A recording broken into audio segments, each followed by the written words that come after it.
What's going on? It's Justeeni here. This is a video about Zebasi and a video about markets. Who would have guessed?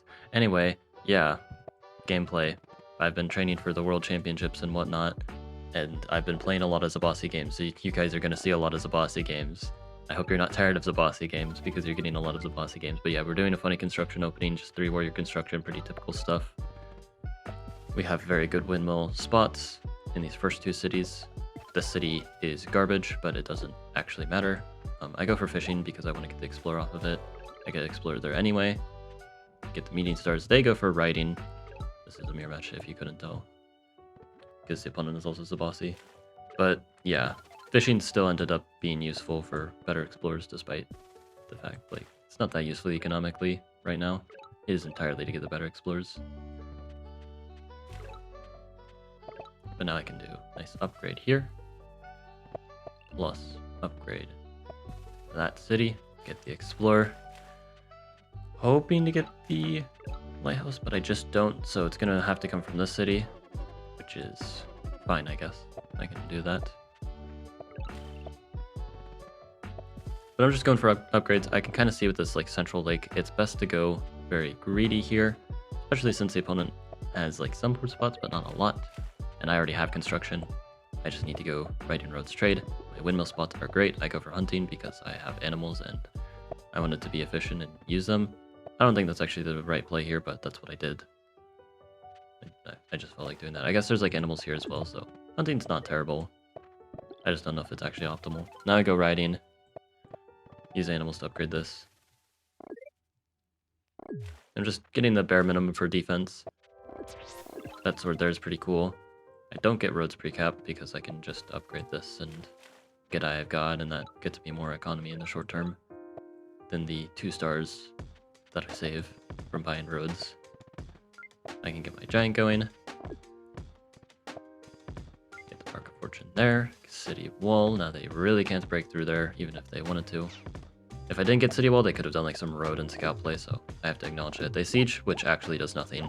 It's a 2-star trade, but even though my warrior gets hurt, my rider gets the Veta sign, so I think it's better for me overall, which is why I didn't defend it. Also cost stars to defend, so just let them siege. It's not a big deal for me. Now I get trade. It's a little bit slow, turn 12, because I kind of detoured with the hunting and fishing, but I do get this beautiful level 7 market, and they get their roads, but they don't have construction. We're currently equal in cities, 7 to 7, but my markets are better than theirs, as it turns out. Markets are better than no markets. Get a bunch of connections, another giant, another upgrade.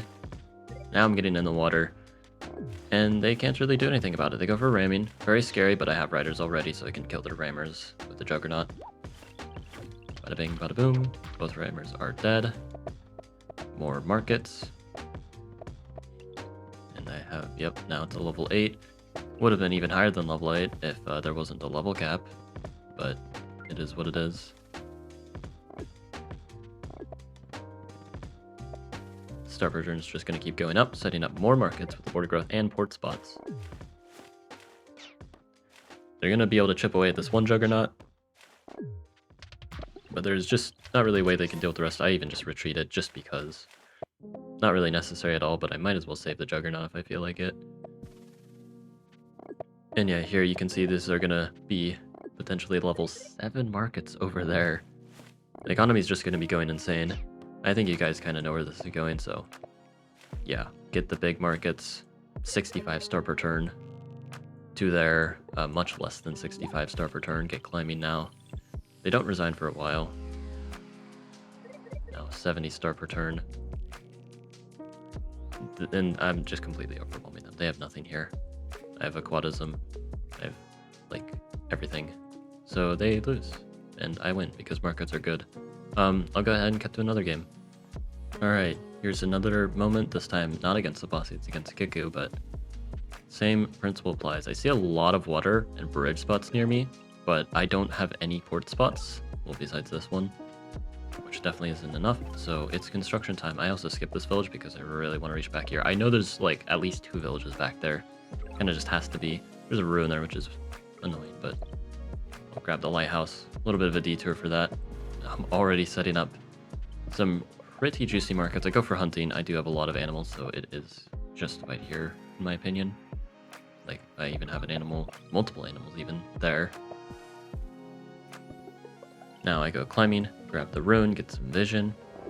Because of the lack of port spots, I don't have to worry about defense much, even against Kiku, who could like suddenly throw ships out of nowhere. They just don't have a way of immediately causing problems. They have archery for some reason, but I just don't care. I go trade, gonna get turn 10 market. What are you gonna do about it?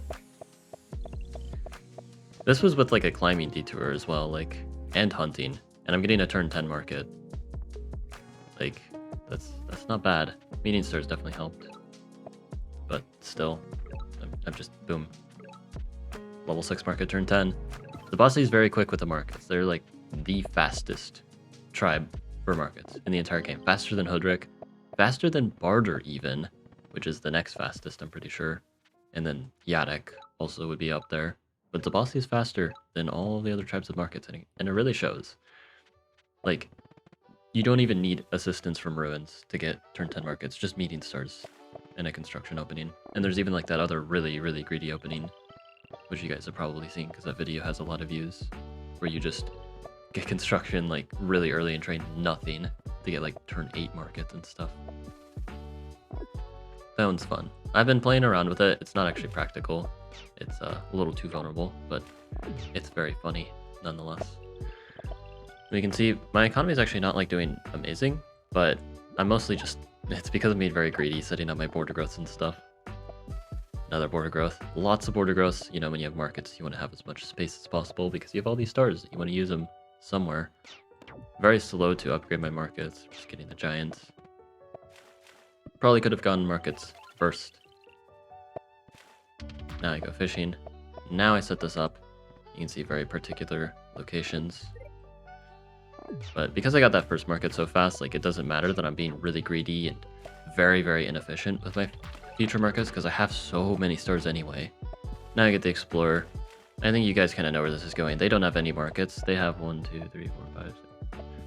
But we're tied in cities, and they have nothing going for them. Their capital's a little sad. They go for City Wall because why not? And they resign because it's kind of cooked. They couldn't deal with the siege anyway. And I'm going to be able to spam tons of giants. I have tons of star per turn, and yeah. Let's look at one more game. Alright, one more game. This time against Amaji. It's a lot harder to go greedy against Amaji. Especially like markets and stuff. You can rush giants against them, but it's still hard to like follow with markets because you need to make sure you don't get out expanded too hard.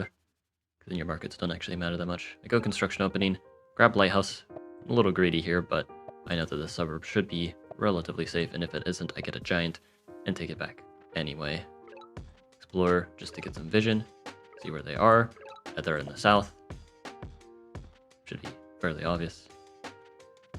But yeah, just making some warriors. Star Rune is extremely nice here. It gets me the turn 6 giant. Just pulling that out of nowhere. Love doing that with Zebasi, just saying, haha, I have a really early giant. Against Amaji, no less, which is even better. Now another Explorer, and it... Okay, so... What even is this? I don't know. Amaji has a really bad mountain rate, but they get this anyway. But luckily, it seems that the opponent didn't get climbing because they would have gotten my lighthouse otherwise with an Explorer or something. So both of us don't have much to work with vision-wise. But now I can get some vision in the middle. I've popped Explorers from literally every city, but my economy is still fine because I got a really early giant, and I can just get trade anyway. Who cares if you spam Explorers? Now they get this lighthouse with this city of all cities. Now trade, and yeah, just turn 9 market. After firing a bunch of Explorers, some of them failing as well, just turn 9 market. Mainly due to the resource ruin. But yeah, that's cool. Now pop ruin, fishing, that's gonna give me Eye of God, pretty much guaranteed. There's so little fog here. Surely I get Eye of God, right? Surely. Yeah, no, I don't. This game's a scam sometimes. But I'm still completely winning here. I don't actually need Eye of God. Looks like they got a pop ruin, but I don't think it matters. They get a lot of upgrades, nice border growth there. Honestly, their spawn wasn't great. You can kind of see they're a little locked in. They had to get fishing, avoid climbing. And I just get my funny markets, and they can't do a thing about it. Like, if they tried for markets themselves, I think it would just be too slow. And if they don't go fishing and they're not getting these, then I'm just taking the whole map. But yeah, haha, funny markets. We love funny markets. Now I'm going in the water. I have plenty of eco. They have this vet sword, which I was actually worried they'd road and do something. Luckily they don't. Looks like they just don't have roads because they're focused on fishing and farming instead. And then now the city's just pressured a ton. Get that lighthouse there, not that it really matters. I was hoping for a ruin. Now, pop growth. Bunch of road connections. City wall there. Not making any unit because, again, potential road plays. I don't care if they send the scout in because I can unsiege just fine. It's expensive for them. But they do it anyway because they don't know any better. I can even smack this rider as well. They thought they were overwhelming me, but they just weren't. I just have plenty of units in the back. Unfortunate for them. They're losing the city. I still haven't actually developed my markets beyond these. Like, I had plans, again, you can see I'm setting it up right now. Windmill, market, and then, like, I don't know, I think it was windmill here, actually. And then, market? I don't quite remember, but it was something like that. It doesn't matter a whole lot because I'm completely winning here. But yeah, Zebasi likes the funny markets. They get them very fast. The markets aren't like super strong like rhetoric markets because they're not math markets, but they're still pretty good. And markets even without math are quite overpowered. Like it's not even funny, honestly. They're very, very strong. But anyway, hope you guys enjoyed. Like and sub, and have a good one.